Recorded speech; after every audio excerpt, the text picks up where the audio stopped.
Samedi 15 décembre 2012, l'inauguration de la rue des Fontaines à Bergerac par l'équipe municipale donne l'occasion à Canal Pourpre de rencontrer Fabien Rué et de faire le point sur l'évolution architecturale et patrimoniale à Bergerac. Fabien Rué, bonjour, nous sommes le samedi 15 décembre, l'inauguration de la rue des Fontaines. Enfin, cette inauguration, qu'est-ce que ça va changer en termes d'architecture, du patrimoine, mais aussi d'habitat pour les habitants de Bergerac? Je crois que c'est le saut qualitatif qui était attendu depuis de très nombreuses années pour la valorisation du patrimoine justement à Bergerac. Il n'est pas normal que dans un cœur historique comme celui dans lequel nous nous trouvons, on puisse encore trouver ces couloirs d'enrobés, souvent rustinés, usés par le temps. Et donc il y avait la nécessité d'investir une bonne fois pour toutes dans des matériaux durables.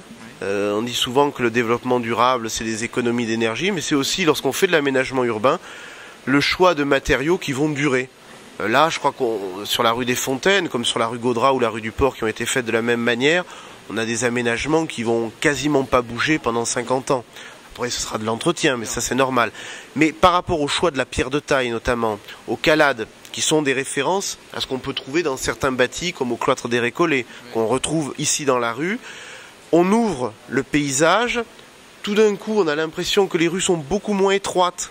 On n'a pas bien sûr bougé les murs, mais on a l'impression que le cœur historique re-respire parce que c'était le pari un peu de cet aménagement, c'est de faire en sorte qu'on ait un vrai cœur piéton où il soit agréable de déambuler et on puisse lever la tête. C'est-à-dire que c'est tout un ensemble, une harmonie qui se crée, et Bergerac, on n'a pas un patrimoine architectural monumental. À l'inverse, on a une grande diversité de façades.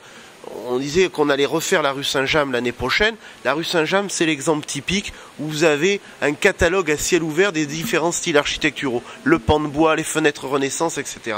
Et c'est parce qu'on a cet emménagement au sol qu'on élargit un petit peu la base et on ouvre l'espace. Donc voilà un peu l'esprit de cet aménagement. Un esprit qui se complète aussi avec une vision sociale, j'allais dire, parce qu'ici donc on a un bâtiment avec le patrimoine, des logements sociaux. Ces logements sont habités.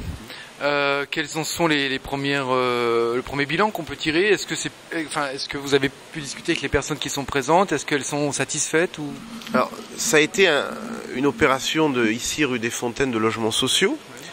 La grande surprise, c'est que pendant le chantier, on avait beaucoup de demandes d'accession, de gens qui voulaient acheter un appartement. Alors on essayait d'expliquer, non, là c'est pas à vendre, ce qui prouve que le produit immobilier marchait bien et qu'on avait changé l'image du logement social, puisque c'est aussi ça l'idée, c'est qu'on n'habite pas dans du logement social, dans une habitation qui soit stéréotypée. Donc par rapport à ça, c'était un grand succès.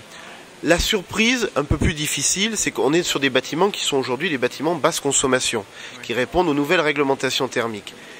Et les locataires n'ont pas forcément l'habitude de faire fonctionner ce type de bâtiment. On revient à un mode de fonctionnement qui était celui des habitations de nos grands-pères et nos grands-mères. C'est-à-dire que, notamment l'été, on ouvre la nuit pour faire entrer la fraîcheur et puis on ferme la journée pour garder justement cette fraîcheur. Tout ce mode de fonctionnement, les thermostats qui sont réglés, etc., tout ça doit s'apprendre. C'est-à-dire que là aussi, le locataire, comme le propriétaire qui ferait des travaux aujourd'hui, doit s'habituer à ce nouveau mode de fonctionnement de bâtiment. Mais sinon, c'est vrai que c'est un bâtiment où il n'y a pas de vacances, les gens y sont plutôt bien, bénéficient d'un cadre de vie agréable, et on crée de la mixité sociale. C'est un peu, cette rue des Fontaines, c'est un peu le condensé de ce que la ville essaye d'ambitionner à l'échelle de son agglomération. Autre acteur de cette rue des Fontaines, les commerçants, qui évidemment ont un peu grogné pendant ces travaux. Est-ce qu'il y a eu des moments d'échange importants avec eux? On va peut-être en rencontrer quelques-uns. Et qu'est-ce qu'ils ont exprimé par rapport à ces travaux-là? Alors, d'abord, c'est un chantier qui a duré avec l'immeuble ici pendant plus de 2 ans. Donc c'est quand même une très très longue période. Il y a eu de la grogne. Il y a eu beaucoup de concertation, parce que je crois que chaque aménagement a été choisi en concertation, en lien direct. Il y a eu des inquiétudes. Je crois qu'au final, il y a eu des témoignages de très grande satisfaction des commerçants pendant la période des travaux par rapport aux équipes techniques qui ont été très à l'écoute. Donc ça, c'est une bonne surprise. On a même vu les commerçants s'organiser pour faire une conférence de presse pour dire qu'ils étaient contents des travaux. Ça, je crois que dans une gestion municipale, ça arrive une fois tous les 20 ans, donc on était assez contents de ça. C'est un effort collectif. Je crois qu'il fallait que la rue des Fontaines redevienne un axe vital au sein du vieux Bergerac, que ça soit une artère commerçante. Pour y arriver, il fallait cet aménagement urbain de qualité. Donc c'est dur pendant la période des travaux. On avait promis de finir les travaux le 15 décembre. On est le 15 décembre, c'est un pari réussi. Maintenant, la rue des Fontaines va devoir refonctionner, va devoir trouver sa mission.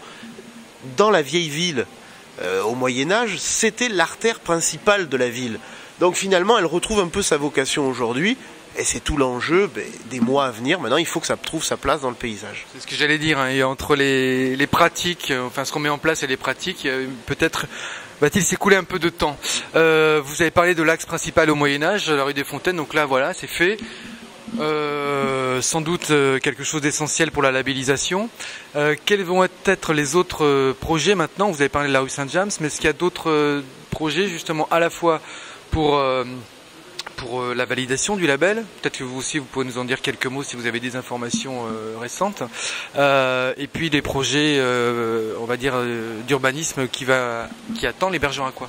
Alors, sur le dossier label, le dossier est prêt, il est terminé. Donc maintenant, on est en phase de négociation avec le ministère. Un ministère de la Culture qui a des problèmes financiers, hein, on le sait, son budget est un peu en baisse. Donc c'est une question d'arbitrage. Vous avez une deadline? Quand vous parlez de négociation? Maintenant, c'est la négociation. Nous, on a terminé le dossier. Le maire a saisi la ministre officiellement pour lui dire que le dossier était terminé. Il y a 2 commissions qui ont lieu chaque année, donc maintenant il faut arriver à accéder à ce style de commission. La prochaine commission, c'est quand? Ça sera en juin 2013 pour l'attribution définitive. Donc voilà, on est dans les clous. Sur les aménagements, on a parlé de la rue Saint-James, toujours selon le même principe. Le gros chantier, ça va être évidemment le 15 janvier, la rue de la Résistance, qui là aussi, alors on est dans à la fois une problématique patrimoniale, mais surtout économique.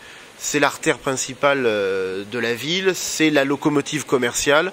Si aujourd'hui on ne fait pas la différence sur la qualité de vie, sur le cadre de vie, sur le fait qu'on va se promener rue de la Résistance parce que c'est agréable, parce que c'est attractif, le risque c'est que l'évasion commerciale continue et que le centre-ville se vide. Donc il faut investir maintenant, c'est au cœur de la crise, pour que quand ça va aller mieux, eh bien, la ville en sorte par le haut et que ça aille beaucoup mieux par la suite. Rue de la Résistance, est-ce que vous pouvez expliquer assez rapidement le sens de circulation? Parce que ça va être quelque chose qui va sans doute susciter quelques grognes aussi. Alors on change les habitudes, et comme à chaque fois qu'on change les habitudes, évidemment on est un peu perdu. Donc le sens unique rue de la Résistance, dans le sens du palais de justice à l'église Notre-Dame. Donc de Notre-Dame au palais de justice, on ne pourra plus circuler en voiture? On ne pourra plus en voiture, mais il faut penser qu'effectivement, vous pouvez toujours remonter par les boulevards, vous pouvez toujours redescendre par le quai et la rue Neuve. On a finalement un système de boucle qui se met en place. Et ce système de boucle, début janvier, le maire l'a annoncé, on dévoilera le plan global des déplacements de la ville. Eh bien, ça va montrer un peu comment va évoluer la circulation dans notre ville, avec ce cœur piéton, on est là rue des Fontaines, et puis ces axes de circulation, ces boucles, dont la rue de la Résistance sera une des composantes majeures. Elle sera importante parce que, évidemment, aujourd'hui on a une voie à double sens, on a un couloir de stationnement, tout ça va disparaître, plus qu'un seul sens de circulation, des grands trottoirs accessibles, de l'aménagement urbain de qualité, et puis le plaisir un petit peu de se promener en ville. Il faut bien se dire que pour ceux qui n'ont rien, la promenade en ville, ça reste le seul loisir encore un peu gratuit. Donc il y a un moment donné, il faut aussi penser à ça. Donc on a ce projet d'aménagement. Avec là une deadline, comme vous l'avez dit tout à l'heure, c'est la Félibrée, donc il faut que la rue soit terminée. On a mis mi-juin, on se donne une quinzaine de jours, un peu de battement, parce que les conditions climatiques peuvent être un peu aléatoires.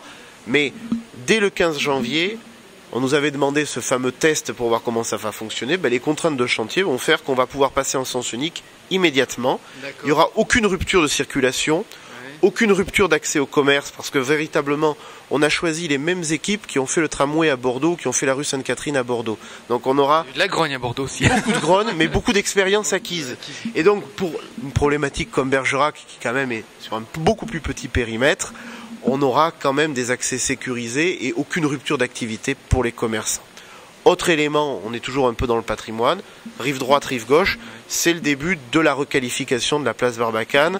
Donc ça, c'est un gros chantier pour plusieurs années, 3-4 ans d'exercice budgétaire qui seront mobilisés avec la communauté de communes et demain la communauté d'agglomération. Et là, c'est tout le tour de la culée de l'ancien pont avec un véritable parvis qui va être aménagé. C'est la première tranche importante et c'est un chantier qui va aussi permettre de donner cette respiration de l'autre côté de la Dordogne et de faire lien de part et d'autre.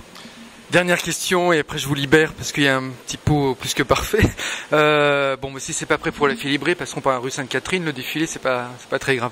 Qu'est-ce que je veux dire? Oui, cette verrue, enfin cette bibliothèque de Sarajevo, comme on peut l'appeler. Ces fameuses anciennes nouvelles galeries, ça fait entre Liban, Sarajevo et je ne sais quoi, on est en pleine destruction. Alors je sais que les enjeux ne sont pas que des enjeux municipaux, mais c'est quand même quelque chose qui marque pour un touriste, enfin pour n'importe qui arrive à Bergerac, même s'il y a un aménagement de la rue de la Résistance, on voit cette espèce de coque vide. Est-ce que vous avez des nouvelles? C'est d'autant plus vrai que l'aménagement de la rue de la Résistance va donner encore plus de valeur à ce bâtiment. Donc aujourd'hui, je crois que ça va faire 4 ans et demi qu'on est en grosse négociation. Il y a eu des restaurations, des démolitions. Il y a des acquisitions qui sont en train d'être faites. Et le tout dernier niveau d'information, puisqu'on se voit tous les 15 jours avec le propriétaire, ce qui est un peu... 4 ans, ça fait beaucoup. Et on est pas moins de 4 élus à se relier sur ce dossier. Donc on maintient la pression. L'idée serait que premier semestre 2013... la grue de chantier serait positionnée pour pouvoir vraiment commencer l'aménagement définitif. Avec toutes les réserves que l'on peut avoir par rapport à ça, donc on le sait, c'est un combat continu. On sait aussi, par rapport à un bâtiment commercial qu'on peut avoir sur les zones périphériques, ça s'amortit généralement en 7-10 ans.